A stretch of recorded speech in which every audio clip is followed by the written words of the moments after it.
Greetings, fellow men, servus Männer, it's Redfield Germany again, and today I want to report on the curious case of Mr. Achille Demagbo from the AfD in Kiel, Schleswig-Holstein, northern Germany. Now, I just read the article about him in the Frankfurter Allgemeine Zeitung, and I think there is a lot of stuff one can learn from the story of Mr. Demagbo. No idea if I pronounce his name correctly, but let's just go with that.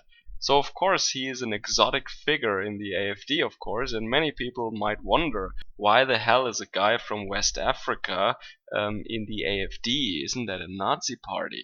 But this just goes to show that there are a lot of misconceptions about these new nationalistic right-wing parties in Europe. And it could also be observed in the case of Donald Trump. So whenever a Latino or a black person or even just a woman was pro-Trump, people were asking, how can you be for Donald Trump when you are a woman or a Latin American or a black person?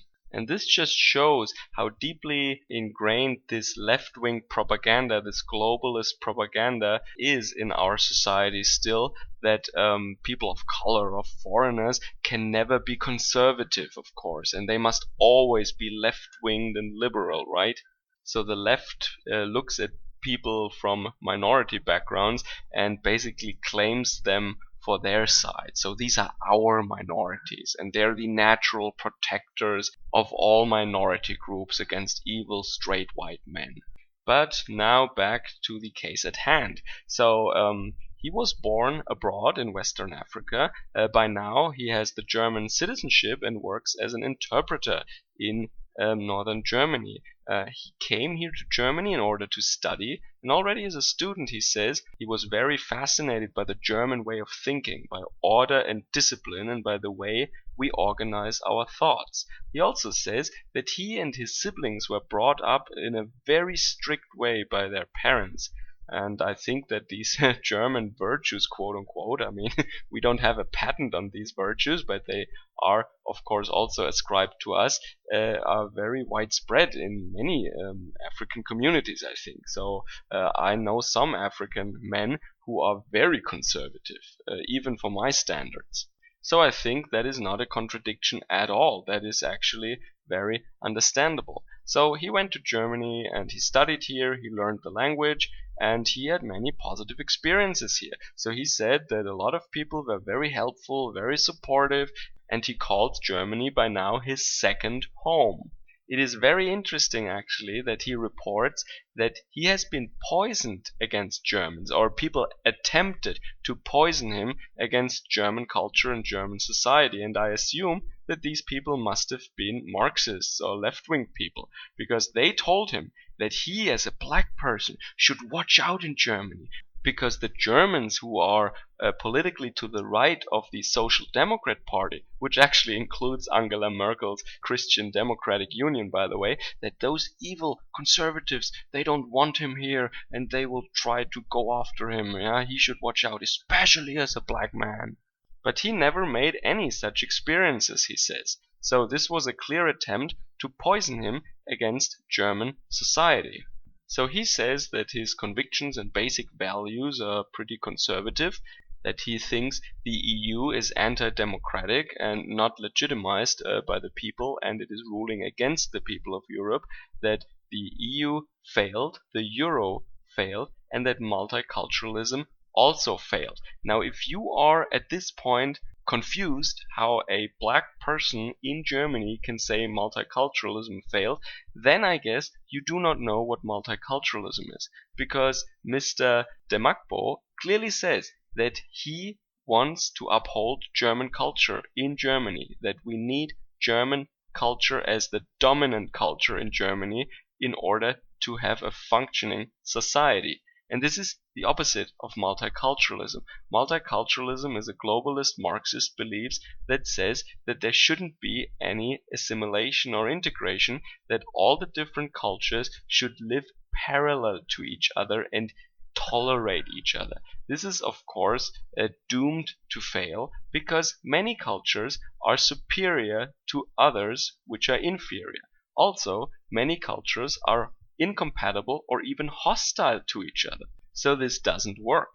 Of course, nobody said, at least no one I know said, that there should be 100% and exclusively only ethnic Germans living in Germany. This is, of course, insane because the economy these days and also research and the universities are so globalized, and they should be globalized, I think, that you need exchange, you need expats. Me, myself, I've been an expat in the US and in Japan, and it worked quite well because I respected the dominant, or in the case of Japan, the native indigenous culture there.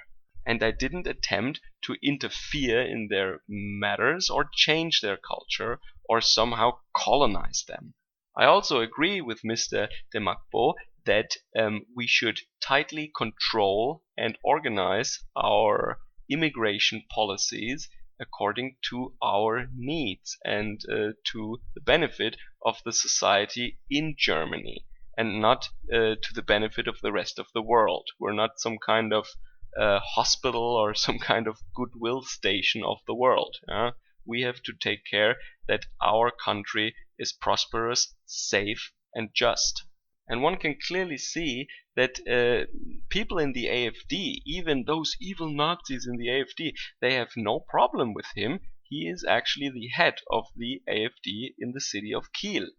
Also, when you take these Pegida demonstrations, there are a lot of ex-Muslims and a lot of foreigners, also visible minorities, marching along the people in Dresden, Saxony. So this is not at all about race, but it is about German culture and a peaceful society that can only be structured around and organized within the German cultural framework. Our norms, our laws, our culture. No Sharia, no foreign law, no foreign cultures. Now look at Japan, for example. There are plenty of foreigners in Japan. There are even foreigners in Japan that get the Japanese citizenship, but the number of them are very tightly controlled, and there is no exponential surge of immigrants that are undocumented, illiterate, and hostile into Japan. The Japanese control that number, and they control who is staying in their countries,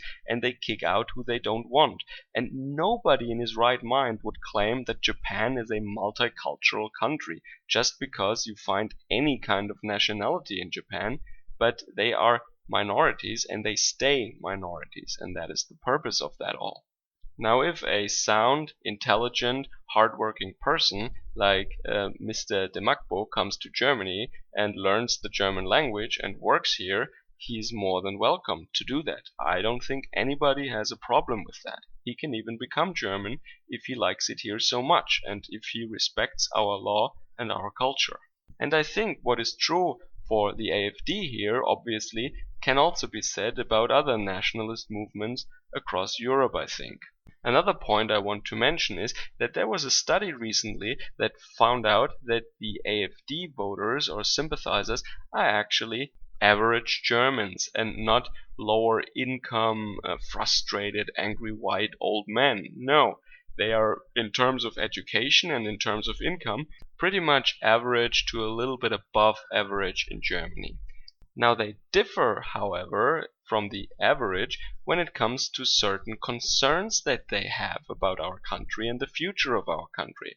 They are, for example, much more concerned about the immigration that we have, about crime, about social cohesion, about their retirement in the future, about the general state of the economy, and they are a little less concerned than the average about xenophobia. And this also explains why there are more men than women in the AfD generally, because it is typically men who are in charge of protecting a tribe, who are sensitive to danger on the horizon, and who, in case of danger, to ring the alarm bells. And this is what people in these nationalist parties are doing, and this is also what conservative and well-integrated foreigners are doing, because they're looking at the reality in our country and they're saying, people, this is not sustainable anymore. This is gonna crash and burn if we go on like this. and also the foreigners, and I would say especially the foreigners who come from a shitty country and who found a new home here in Germany. They have a vested interest in keeping Germany and Europe on course. So I think Turd-flinging Monkey would say that these are more chimpanzee traits and not so much bonobo traits. The bonobo people, basically, they do not see any danger, yeah, and they're not only unable to protect their tribe, they also don't even see the danger coming. And this is why many foreigners are actually in the AfD, because maybe they're a little less brainwashed with Marxism compared to us indigenous Germans, and they can also see the danger on the horizon. So I thought this was a very curious story, and there was a little bit to learn from that. So I hope you had a great weekend, or you can enjoy the rest of your Sunday now. Servus, Kameraden.